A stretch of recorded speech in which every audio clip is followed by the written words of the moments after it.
Kalau kamu tiba-tiba merasa sedang diperhatikan, mungkin kamu tidak salah.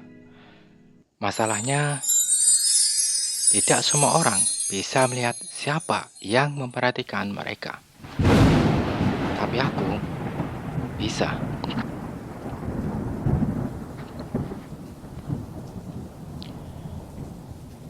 Keesokan harinya, aku yang masih ketakutan memilih untuk pindah dan tidur di kamar yang ada di bagian depan, yang langsung menghadap jalan. Saat itu, jendela rumah Simbah masih terbuat dari kayu, sehingga aku tidak bisa melihat apa yang melintas di jalan. Walaupun begitu, bukan berarti mereka tidak bisa menggangguku. Karena peristiwa yang kualami kemarin, aku dan Mas Edo tidur di kamar yang sama. Keesokan harinya, aku yang masih ketakutan pun memilih untuk pindah dan tidur di kamar yang ada di bagian depan, yang langsung menghadap jalan. Saat itu, jendela rumah Mbah masih terbuat dari kayu, sehingga aku tidak bisa melihat apa yang melintas di jalan. Walaupun begitu, bukan berarti mereka tidak bisa menggangguku. Karena peristiwa yang kualami kemarin itu, aku dan Mas Edo tidur di kamar yang sama.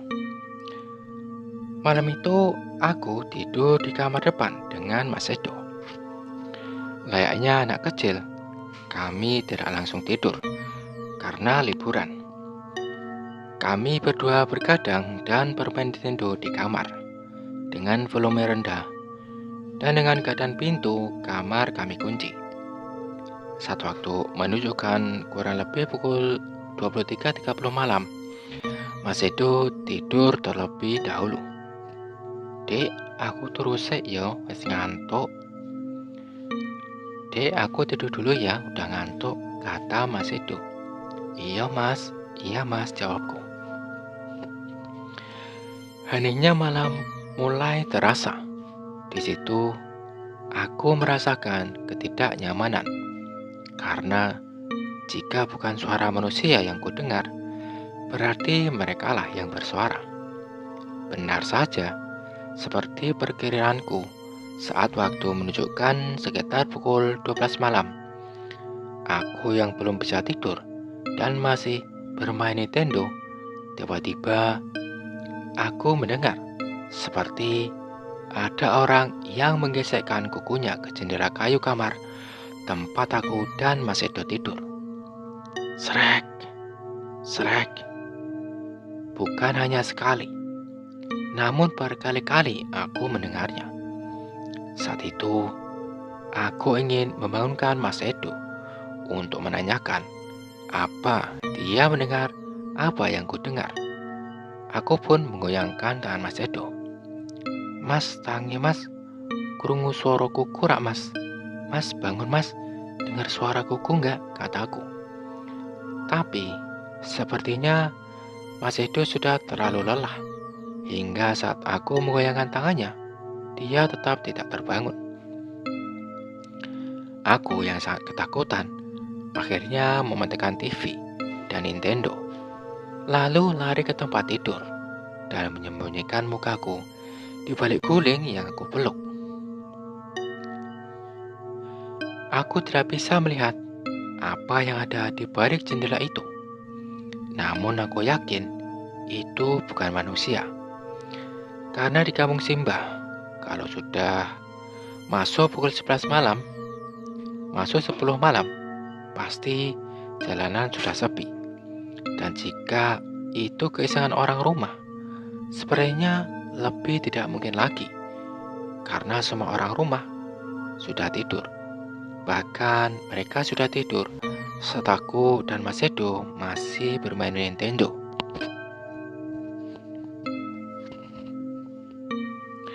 Malam itu, aku benar-benar ketakutan. Bahkan untuk buang air kecil saja, aku tak berani keluar dari kamar. Selain karena suara kuku di jendela, jarak kamar mandi dengan kamar tempat aku tidur juga cukup jauh. Kebiasaan Simbah pasti dia akan mematikan hampir semua lampu utama saat malam hari dan hanya menyisakan beberapa lampu untuk tetap menyala. Aku yang tidak bisa menahan untuk buang air akhirnya memberanikan diri untuk keluar menuju ke kamar mandi. Aku keluar dari kamar seorang diri dengan meraba-raba dinding untuk menyalakan lampu. Sampainya di dapur, aku tidak menyalakan lampu dapur. Namun, aku merasa seperti melihat ada seorang yang sedang duduk di meja makan. Tapi aku mencoba mengacuhkannya dengan langsung lari masuk ke kamar mandi. Selesai buang air, aku berniat untuk masuk ke dapur dan mengambil air minum, lalu kembali lagi ke kamar.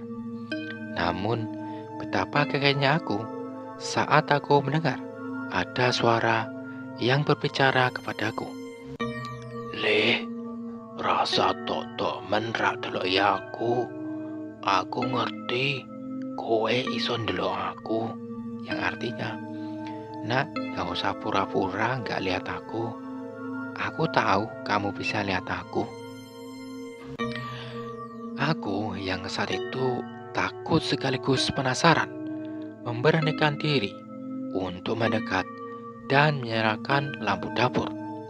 Di situ, aku melihat sosok pria tua dengan wajah yang cukup berwibawa memakai baju yang sangat kuno, sedang duduk di kursi makan.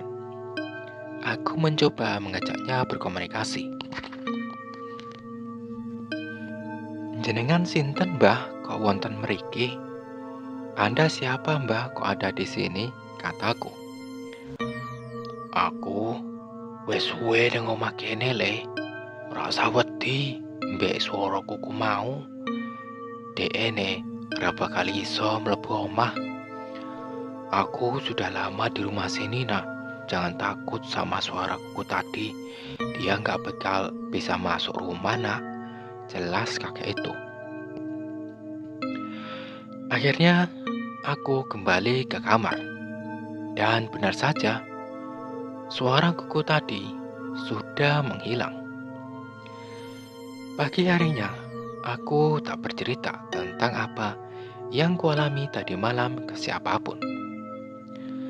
Aku langsung lari keluar untuk melihat apakah ada bekas goresan di jendela kamar tempat aku dan Mas Edo tidur semalam. Dan ternyata sama sekali tidak ada goresan atau apapun di jendela. Yang aku masih belum tahu sampai sekarang, siapa gerangan kakek-kakek yang malam-malam berada di dapur itu. Musim liburan sekolah pun selesai. Saatnya untuk ayah, ibu, adikku, dan aku untuk kembali ke Jogja. Saat itu, kami melakukan perjalanan pada sore hari. Selama di jalan, aku tertidur di bangku depan di samping ayahku. Saat aku terbangun, waktu menunjukkan pukul 7 malam. Karena lapar, kami pun memutuskan untuk mampir mencari makan malam. Sampainya kami di suatu tempat yang aku tidak tahu namanya. Ada sebuah tempat yang berjajar banyak penjual makanan. Ayahku mencari tempat untuk memarkirkan mobil terlebih dahulu.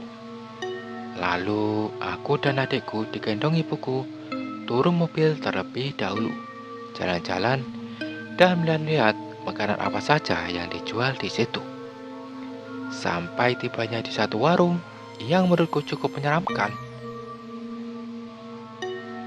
"Bu, liyane wae aja ning kene, rame banget, mengko rak ndang maem. Bu, lainnya aja, jangan di sini rame banget, nanti nggak makan-makan. ucapku ke ibu saat itu.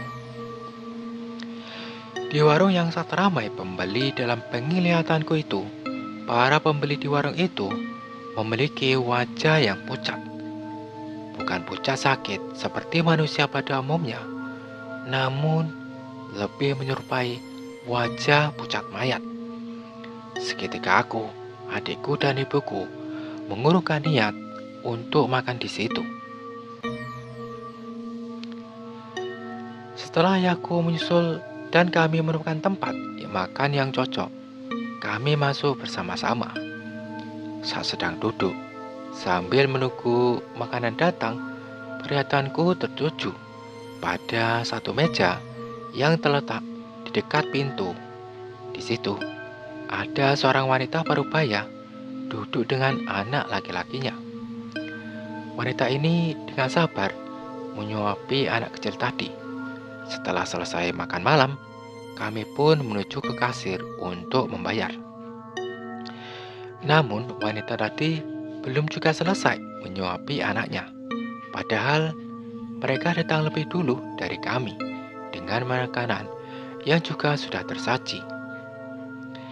Ayah, ibu, adikku, dan aku keluar dari tempat makan itu dan secara tidak langsung melewati wanita dan anak laki-laki tadi. Semakin dekat, mungkin karena aku terlalu fokus ke mereka, aku melihat dengan cukup jelas wanita dan anak laki-laki ini mengeluarkan darah dari kepala, tangan, dan beberapa anggota tubuh lainnya, seperti telah terjadi kecelakaan yang menimpa mereka berdua. Saat melanjutkan perjalanan untuk pulang ke Jogja, aku berbincang dengan ayahku. Ya, mau pas maem ndeloki ibu-ibu mbek cah cilik lanang sing lungguh cedhak lawang ora? Ya, waktu kan tadi lihat ibu-ibu sama anak kecil cowok yang duduk dekat pintu enggak? Tanyaku. Sopo toh? Ora ono sapa-sapa. Lah wong sing maem nang kono mau ki dhewe tok Emangnya ngopo? Emang siapa? Enggak ada siapa-siapa. Loh, orang tadi yang makan di situ cuma kita doang. Memang kenapa? Jelas ayahku. Rapopo ya, tak kira enek wong liya. Gak apa-apa ya, kirain tadi ada orang, jawabku. Aku yang malas bertanya lagi. Sesaat setelah mobil kami jalan, aku memejamkan mata dan tidur. Entah sampai di mana, tiba-tiba ayahku menginjak rem. Seketika itu juga, aku terbangun. Aku tidak tahu kami sampai daerah mana. Yang ku tahu, saat itu jalanan sangat gelap, karena hanya ada beberapa lampu penerangan yang jarak antara satu dengan yang lainnya cukup jauh. Saat itu, yang kulihat hanya area kebun dan persawahan yang terdapat banyak sekali pohon-pohon yang menjulang tinggi. Ayahku yang tahu aku terbangun menyuruhku keluar dan memeriksa keadaan karena dia merasa seperti telah menabrak sesuatu. Leh, meduna jal, deloki ngisor mobil, enek apa? Ayah mau rasane kok kaya nabrak apa ngono, kata ayahku. Nak, turunlah, coba lihat di bawah kolong mobil ada apa. Tadi rasanya ayah kok kayak habis nabrak sesuatu, perintah ayah. Aku melepaskan sabuk pengamanku dan keluar dari mobil untuk memeriksa di bawah mobil. Tapi saat aku intip, tak ada apa-apa di bawah mobil kami. Rano apa-apa ya? Apa ayah ngantuk? Gak ada apa-apa kok ya, mungkin ayah ngantuk, jawabku. Kejadian itu membuat ayahku mengurangi kecepatan mobil kami. Sesaat setelah kami melanjutkan perjalanan, aku yang masih kaget karena ayah yang ngerem mendadak membuatku tidak bisa langsung memejamkan mataku. Baru saja kami berjalan beberapa meter dari tempat tadi, ada pemandangan yang cukup menarik perhatianku. Saat itu, Aku melihat sendiri hal yang mungkin sama seperti yang dilihat ayahku tadi. Aku melihat seolah-olah seperti ada seorang yang berlari sangat cepat yang menyeberang dari sisi kanan ke kiri jalan. Padahal di kiri jalan tak ada apa-apa, hanya area persawahan dan perkebunan yang sangat luas. Aku yang melihat hal itu langsung menurunkan kaca jendela dan melihat ke arah belakang. Namun anehnya, tak ada seorang pun di bagian kiri jalan. Yang membuatku ketakutan karena tak lama setelah itu, aku mendengar ada suara gamelan yang sedang dimainkan. Seolah-olah sedang ramai ada hajatan. Padahal jalan yang saat itu kami lewati, kanan dan kirinya, terbentang area perkebunan jati dan area persawahan yang sama sekali tidak terlihat adanya suatu perkampungan. Tutupan le jendelane, wis bengi, kok dibuka?